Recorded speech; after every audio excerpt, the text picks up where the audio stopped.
அதுக்கப்புறம் லெக்ல ஒரு டாட்டூ ஒன்று போட்டிருக்கேன். அப்புறம் பிரைவேட் டாட்டூஸ் இருக்கு. நான் மட்டும் பார்த்துக்க முடியும். ஏன் இந்த மாதிரி ஒரு நேக்கட் பாடி டாட்டூ போடணும் அப்படின்றது. பட் இது நேக்கட் பாடின்றதை தாண்டி இது வந்துட்டு ஒரு ஃபீமேல் பாடி.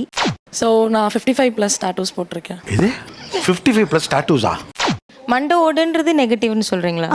அது என்ன நெகட்டிவ்? என்னோட மாமா பையனோட பேர் போட்டேன். ஆனால் வேற மேரேஜ் ஆயிடுச்சு. ஆனால் இப்போ வரைக்கும் அந்த பேர் அப்படியே தான் என் கையிலே தான் இருக்கு. உங்க வீட்டுக்காருக்கு ஓகே தான்? அவங்களுக்கு ஓகே தான். அதாவது பெருசாக அவங்க எடுத்துக்கல இப்போ வரைக்கும். ஸோ இங்கே இருக்கவங்களுமே கூட நிறைய பேர் வந்து ஒன்றுக்கு மேற்பட்ட டாட்டூஸ் போட்டிருக்கீங்க. இந்த எதிர் சைடில் இருக்கிறவங்க இந்த மாதிரி டாட்டூ போட்டுக்கொள்ளக்கூடிய போக்கு சரியில்லை, அதில் எங்களுக்கு விமர்சனம் இருக்கிறது, இதன் மீது எங்களுக்கு வேறு விதமான பார்வை இருக்கிறது அப்படின்னு சொல்லக்கூடிய ஒரு தரப்பு இருக்காங்க. சேக்கன் கொடுத்து இன்ட்ரோடியூஸ் ஆயிக்கங்க. பாஸ் நல்லா இருக்கீங்களா? அப்பா என்ன வேலை பார்க்குறாரு? இந்த பக்கம் நிறைய டாட்டூஸ் போட்டிருக்கக்கூடிய பெண்கள் இருக்காங்க. நீங்க எத்தனை டாட்டூ போட்டிருக்கீங்க? என்னென்னலாம் அந்த டாட்டூல போட்டிருக்கீங்க? அதை சொல்றதுக்கு தான்டா நான் ஆவலா இருக்கேன். நானும் அதை கேட்கறதுக்கு காத்துக்கிட்டு இருக்கேன் சார். 8 டாட்டூ போட்டிருக்கேன். இது வந்து என்னோட பெரிய டாட்டூ. இது வந்து ஜஸ்டிஸ் மீன் பண்ணி நான் போட்டிருக்கேன். இது வந்து ஒரு கையில தராசோட ஒரு நீதி தாய் கண்ணை கட்டி இருக்கா. ஓகே, ஏன் ஜஸ்டிஸ் மென்ஷன் பண்ற மாதிரி ஒரு டாட்டூ போடணும்னு நினைச்சீங்க? ஜஸ்டிஸ் வந்து மோஸ்ட்லி கிடைக்காது. பட் ஆனால் அது ஒரு ஸ்ட்ராங் திங். சபாஸ் மாமா. எந்த ஜஸ்டிஸ் கிடைக்கலன்னு சொல்லிட்டு இந்த மாதிரி ஒரு டாட்டூ போட்டிருக்கீங்க. ஃபீமேல்க்கே மோஸ்ட்லி எல்லா இடத்துலயுமே ஜஸ்டிஸ் கிடைக்கிறது இல்லையே. வேற என்னென்ன போட்டிருக்கீங்க? இந்த மாதிரி ஸ்கார் கவர் பண்ற டாட்டூ. என் ஃப்ரெண்டு க்ளோஸ் ஃப்ரெண்ட் சௌமியான்னு சொல்லிட்டு, ஸோ தட் நாங்கள் 2 பேர் க்ளோஸ்ன்றதுனால எங்க 2 பேரோட பேர். அதுக்கப்புறம் லெக்ல ஒரு டாட்டூ ஒன்று போட்டிருக்கேன். அப்புறம் பிரைவேட் டாட்டூஸ் இருக்கு. நான் மட்டும் பார்த்துக்க முடியும். என்கிட்ட 14 டாட்டூஸ் இருக்கு. ஒன்னொன்னு டிஃப்ரெண்ட் டைம் லைன்ல போட்டது. ஒரு பேஸ் ஆஃப் லைஃப்ல என்ன ஃபீல் பண்றேனோ அதை டாட்டூ பண்ணிப்பேன். இது ரொம்ப புதுசா இருக்கு. உட்காந்து யோசிப்பாங்களோ இல்ல அதுலேருந்தே வேற ஒரு சப் டிவைடட் இமோஷன் வந்ததுன்னா அதை டாட்டூ பண்ணிப்பேன். அந்த மாதிரி இது இங்க சிவனோட now I can align more with the real god. அது இப்படி தான் சார் ஏதாவது கிறுக்குத்தனமா பண்ணிட்டு இருக்கான். ஓகே. ஸோ இங்கே முருகர், இங்கே வந்து காளி, இது வந்து அவேக்னிங்காக. அப்புறம் என் டாட்டரோட கண்ணு, அவங்க ஃபர்ஸ்ட் என்ன கண்ணை திறந்து பார்த்த அந்த மொமெண்ட்டை போர்ட்ரேட்டாக போட்டிருக்கேன். எனக்கு 20 டாட்டூஸ் இருக்கு. 20? சின்ன வயசுல நிறைய சினிமா பாப்பியா? ஆமா. ரீசெண்டாக போட்ட டாட்டூ இந்த ஃபீமேல் பாடி. ஏன் இவங்க இந்த மாதிரி ஒரு டாட்டூ போடணும், ஏன் இந்த மாதிரி ஒரு நேக்கட் பாடி டாட்டூ போடணும் அப்படின்றது. பட் இது நேக்கட் பாடின்றதை தாண்டி இது வந்துட்டு ஒரு ஃபீமேல் பாடி. ஆஸ் அ ஃபீமேலாக ஐ எம்ப்ரேஸ் ஃபெமினிட்டி. பட் ஆனா இந்த இடத்துல ரொம்ப ஸ்கின் நைஸா இருக்குமே, அங்க போடலாம் பயமா இருக்காதா? வலியே இல்ல. பட் இந்த இடத்துல இப்படி ஒரு கிராஸ், அது என்னது அது? இது வந்துட்டு ஒரு broken chain. ஸோ இது ரொம்ப மீனிங்ஃபுல்லான டாட்டூன்றதுனால I wanted to carry it on my face. அக்கிரமத்தின் உச்சக்கட்டத்துக்கு போயிட்டு இருக்கடா நீ. பக்கத்துல எனக்கு மொத்தம் 9 டாட்டூஸ் இருக்கு. ஃபர்ஸ்ட் டாட்டூ வந்து என்னோட husband name. So second tattoo வந்து பார்த்தீங்கன்னா it's phoenix bird. Third tattoo வந்து லயனஸ், என்னுடைய மகனோட பேர் அண்ட் என்னோட மகளோட பேர். அதுக்கப்புறம் என்னுடைய பெட் டாக், ஸோ அவங்களோட பேரும் நான் போட்டிருக்கேன். நான் இதை நீங்க எதிர்பார்க்க அவுல் டாட்டூ போட்டிருக்கேன். அவுல் வந்து it's a bird which give calmness, positivity. ஆந்தை வந்து அமைதியின் குறியீடா? ஆமாம். அப்படியா? என்ன நொப்படியா? நம்பலையா? அப்படி இல்ல. நான் 28 டாட்டூஸ் போட்டிருக்கேன். 28? எஸ். ஒரு ஏலியன் ஒன்று போட்டிருக்கேன். ஒரு ஏலியன், அதுக்கு கீழே யூ ஆர் நாட் அலோன்னு இருக்கும். அப்புறம் ஏன்டா ஏன் போடா போய் தோங்கலேண்டா. இப்போ உங்களுக்கு என்ன வயசு? 23. 23 வயசுல 20 டாட்டூ? 28. 28? நீ ரொம்ப ஆபத்தான ஆளு. ஸோ நான் 55+ டாட்டூஸ் போட்டிருக்கேன். இது 55+ டாட்டூஸா? எது ஃபர்ஸ்ட் டாட்டூ? இந்த டாட்டூ போட்டிருந்தேன். என்னோட நேமே நான் பண்ணியிருந்தேன். ஸோ இதுக்கப்புறம் இங்கே ஒரு டாட்டூ பண்ணியிருந்தேன். அதை கவர் பண்ணி தான் இந்த டாட்டூ பண்ணியிருக்கேன். ஏன் அப்படி கவர் பண்றீங்க? அந்த டாட்டூ பிடிக்கல, ஸோ அதனால நான் அந்த வேற டாட்டூ பிடிக்கலையா? யாரை போட்டிருந்தீமோ அவங்க பிடிக்கலையா? மாட்டிக்கிட்டியா? பேர்டு உள்ள ஒரு விமனோட ஐ இருக்கும். ஸோ இது வந்து ஃப்ரீடம் குறிக்கிறதுக்காக நான் இந்த டாட்டூ பண்ணியிருந்தேன். என்னம்மா நீங்க இப்படி பண்றீங்களாமா? I have 12 tattoos. இந்த சைடுல ஒரு ஃபுல் ஸ்லீவ் இருக்கு. 18 நேம்ஸ். என்னடா சொல்ற? இப்ப கிட்டத்தட்ட பத்திரிகையில போற மாதிரி சொல்றீங்க. 18 பேர் போட்டிருக்கீங்கன்னா அவ்வளவு முக்கியமானவர்கள் இருக்காங்களா? 18 பேர்? எஸ். டெஃபினெட்லி. எத்தனை டாட்டூ? அப்படியே கை ஃபுல்லா இருக்கு. கையை காட்டுங்க அப்படி. எவ்வளவு நேரம் ஆச்சு இந்த டாட்டூ போட? 5 days ஆச்சு சார். என்னடா இது? ஒரு கை ஃபுல்லா 5 நாள் உட்கார்ந்து இதை போடணும்னு ஏன் முடிவு எடுத்தீங்க? Good question. ஒரு ஸ்மால் ஜியோகிராபிக்கல் மிஸ்டேக். இத போட்டுட்டு நான் போய் நிக்கும்போது எனக்கு வந்து ஒரு ஸ்ட்ராங்கான ஆள் மாதிரி ஃபீல் ஆகுது. ஆள் மாதிரி நான் ஃபீல் பண்ணேன். வாழ்க தலைவரே, தவக்கிட்டார். வாழ்க. பொதுவா நிறைய டாட்டூஸ் போட்டுருக்கவங்கள பாக்குறப்ப உங்களுக்கு பட்டுன்னு தோன்றது என்ன தோணும்? Good question. சார் அவங்கள பார்த்தா ஒரு மாதிரி பயங்கரமாக பார்த்தோன்னே டக்குன்னு கேஷுவலாக பேச மாட்டாங்களோ, மூஞ்சில் அடித்த மாதிரி ஏதாவது பேசிடுவாங்களோ, ஈரக்கொலையை அறுத்துருவேன். நார்மல் பர்சன் அதாவது ஒரு மாதிரி கோவமானவங்களா இருப்பாங்களோ அப்படிங்கிற மாதிரி ஒரு ஃபீல் ஆகும். ரஃப்பான ஆளுங்க பேச மாட்டாங்க அந்த மாதிரி ஒரு நினைக்க வருதோ? ஆமாம். ஒரு அடிப்பட்ட ஃபீலாக தெரியுது சார். இப்போ நம்ம யாராச்சும் பார்த்தோம், ஒரு கையில் வந்து ஒரு தழும்பு இருக்கும், இங்கே நெத்தியில் ஒரு தழும்பு இருக்கும், அது பார்க்கும்போது ஒரு ஐயோ இது எப்படி ஆச்சு அப்படின்ற மாதிரி ஒரு பெயின் நமக்கு தெரியும்ல. ஸோ இவங்கெல்லாம் பார்க்கும்போது எனக்கு அந்த பெயின் தான் எனக்கு தோணுது. இங்க பாருங்க, வாழ்க்கைன்னா சில அடிகள் விழத்தான் செய்யாப்பா. வாழ்க்கைன்னா சில அடிகள் விழதான் செய்யும். சார் எனக்கு வந்து அவங்கள பார்க்கும்போது எனக்கு என்னமோ என் உடம்புல புழு ஊறுற மாதிரி ஒரு ஃபீலாக இருக்குது சார். ஒரு மாதிரி நடுங்குது, டக்குன்னு பயமாக இருக்குது. அவங்க அந்த ப்ளூ கலர் ஃபுல் கை ஃபுல்லாக போட்டிருக்காங்கல்ல, அப்படியே என் உடம்புல ஏதோ புழு ஊறுற மாதிரியே இருந்துச்சு. அப்படியா?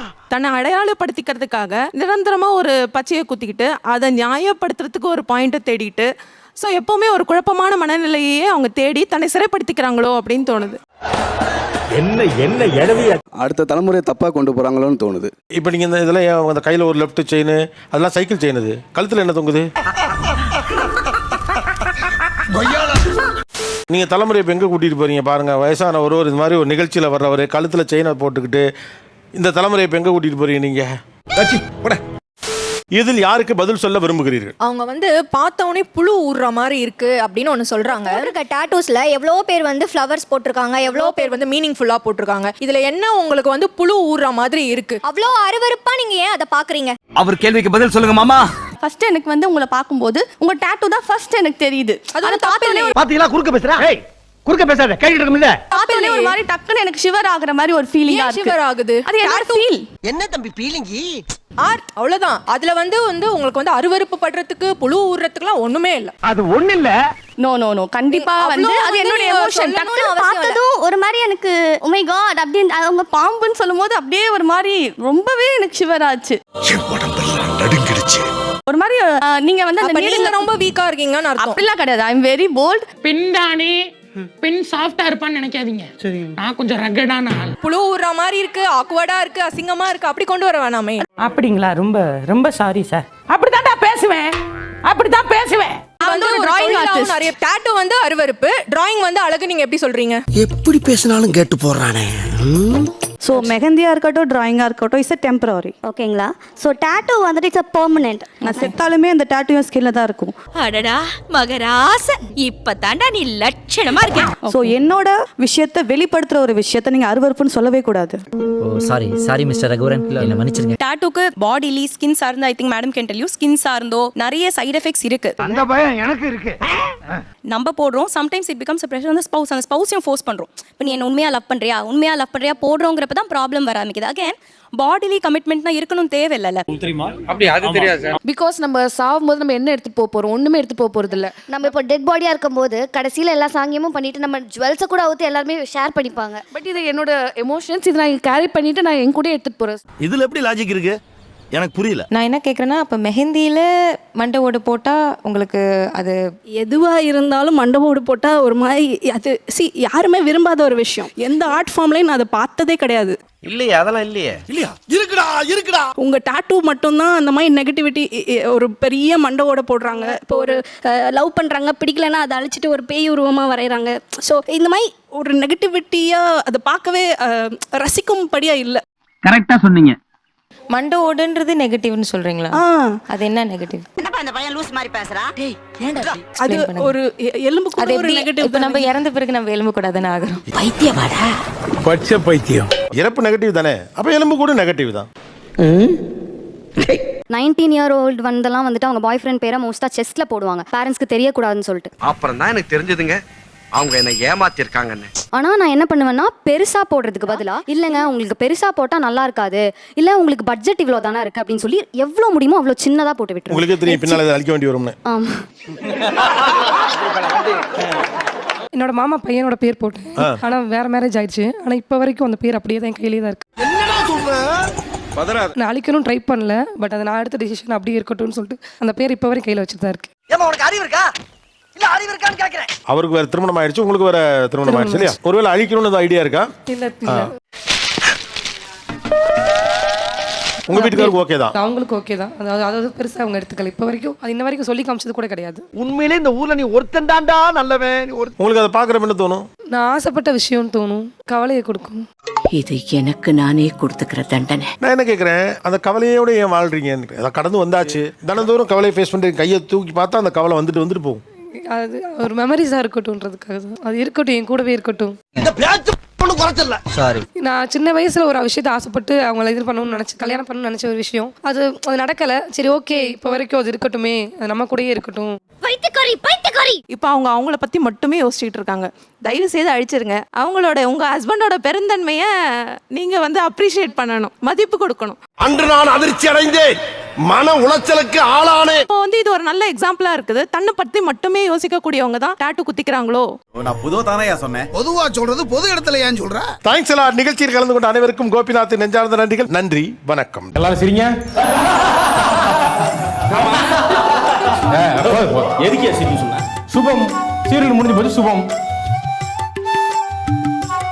அப்பனே சூரிய பகவானே, கவர்மெண்ட் வேலை கிடைக்கிற வரைக்கும் இந்த செல்போன் வியாபாரத்தை பண்ணி பகுத்த கழுவலாம் இருக்கான். இந்த நடமாடும் வியாபாரத்தை கூடயே நடந்து வந்து நீ உதவணும் கடவுளே.